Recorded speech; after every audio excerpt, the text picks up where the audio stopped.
Hello, hello mga ka-reels! Another day, another easy home cook recipe. Gawin naman natin tong tuna pasta. So yun na nga, as requested ni husband ay magluto daw ulit ako ng tuna pasta. Matagal na rin kasi akong hindi nakaluto.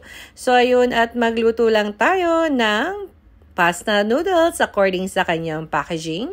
Any brand will do, at kung gusto naman po ng iba ang pasta ay pwede rin naman po, at pag naluto na ay pwede na nating iset aside. At sa mainit na kawali ay maglagay lang tayo ng langis.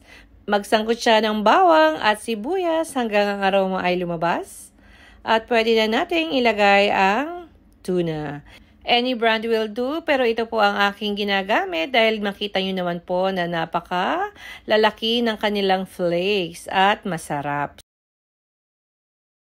So maglagay na rin tayo ng kamatis at igisa-gisa lang natin sila. Maglagay na rin tayo ng pampalasa, ang paminta, at hindi na po pala ako naglalagay ng salt kasi may lasa na po ang ating tuna at hayaan lang natin siyang mag-simmer. At pwede na tayo maglagay ng sugar, pampabalanse ng lasa, at spicy kasi po ang aking nailagay na tuna, kaya para medyo matame ang anghang. Isunod na natin ilagay ang pasta at maglagay din tayo ng pasta water. I-mekos-mekos lang natin mga ka-reels hanggang sila ay maging well incorporated.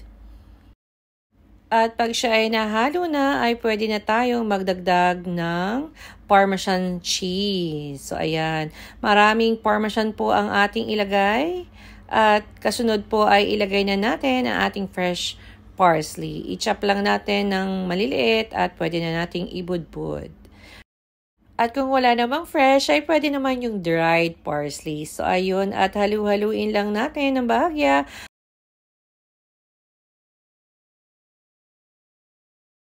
At pwede na nating i-prepare ang lemon. Ang lemon naman po ay para hindi siya malansang kainin. So, pangpaalis ng lansa at additional, sarap na rin yan. So, ayan. At i-squeeze lang natin siya at luto na, at pwede na tayong mag-plating and ready to serve. At mga ka-reels, pwede itong ihanda sa anumang handaan or mga patla, kaya naman lutuin mo na. So yun mga ka-reels, kung na-enjoy mo ang aking video, please do like, share, click the follow, and subscribe. Thanks for watching.